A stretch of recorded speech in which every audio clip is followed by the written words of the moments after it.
you were on that time scale and that size and had the neural system to pick up the emittance, you would see it as that.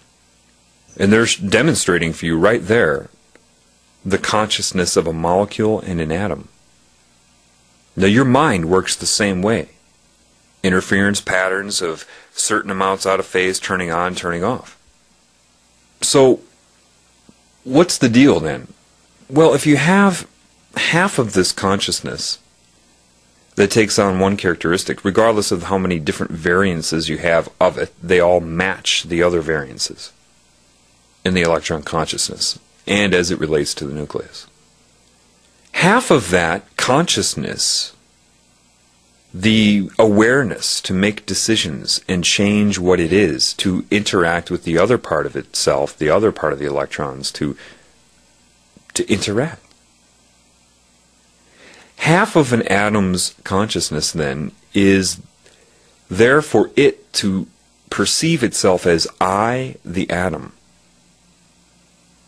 The other half is used for something else. When atoms bond to each other, and what a covalent bond is the coupling of the complementary energies within an electron cloud that take on different dimensions and different characteristics. This is why if you study enough chemistry, you realize it's not just straight lines. The first bond is very basic. The other ones take on different dimensional traits that cannot be explained if you're looking at it from the third dimension.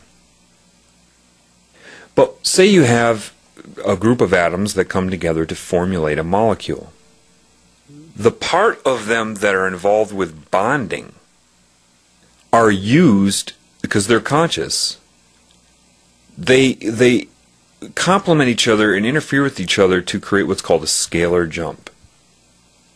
And that other half of the atom's energy is used by the molecule to see itself as I, the molecule, while each atom still has half of its own consciousness to see itself as I, the atom.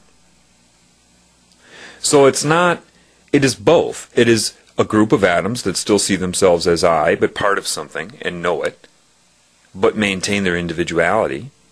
And then you have a molecule that sees itself as I, utilizing the atoms. It's a different scale of existence.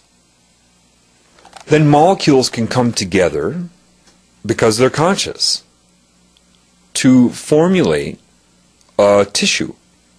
Half of the consciousness of the molecule is used to see itself as I, the molecule. The other half is used by the tissue.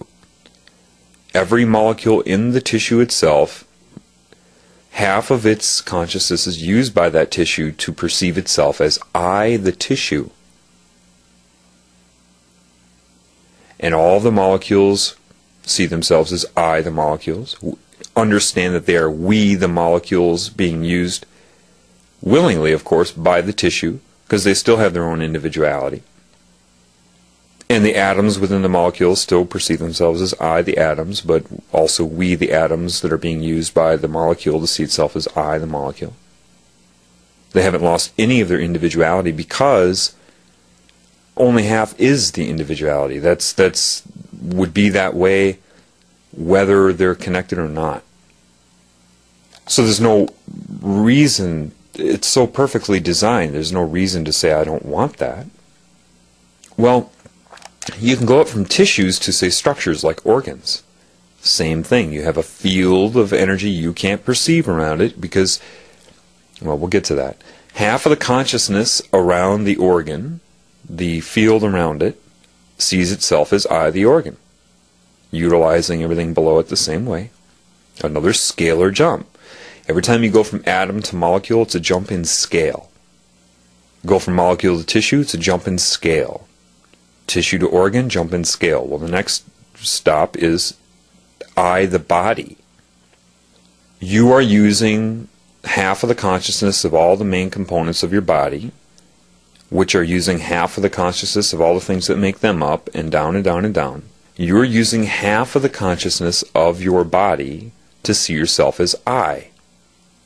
I don't call myself we the cells, we the atoms, we the organs. I say I, Jonathan, right? Do you call yourself we? But you are we. And you are I. That consciousness innervates your body through different scales as well, because you have different scales of consciousness. You have the scale of your body, which innervates your body through large chakras. But if you go a scale down, you have the other type of consciousness that goes through points of energy through organs, then cells right through the DNA. DNA in your cells are not the stopping point of DNA. You are part of DNA on a larger level. You're part. Let me explain this. Up from you, what do you think the next jump up is? Your specific race of person.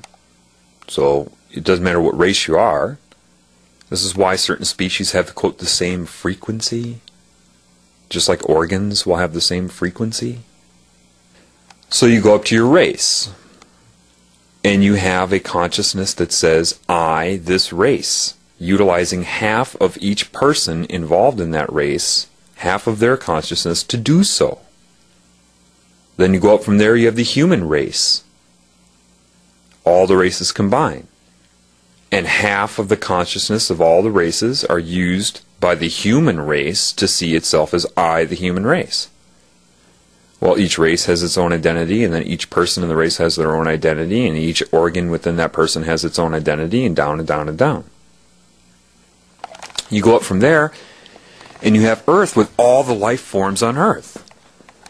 And yeah, half of the consciousness of all the life forms on Earth are used by the Earth to see itself as I, the Earth.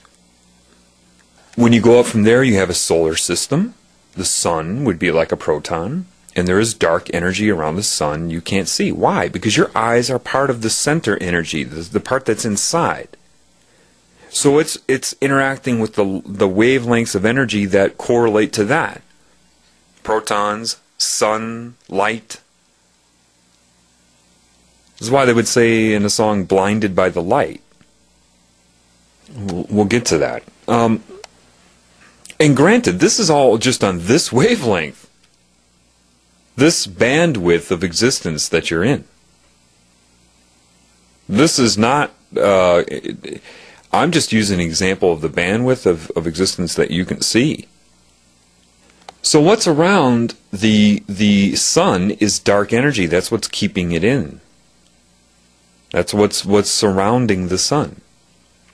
As the dark energy interacts with the energy of the sun, it neutralizes it and creates orbitals, and that's where you would have the neutral energy or state of matter that life can exist, and that's what you would call the neutrons.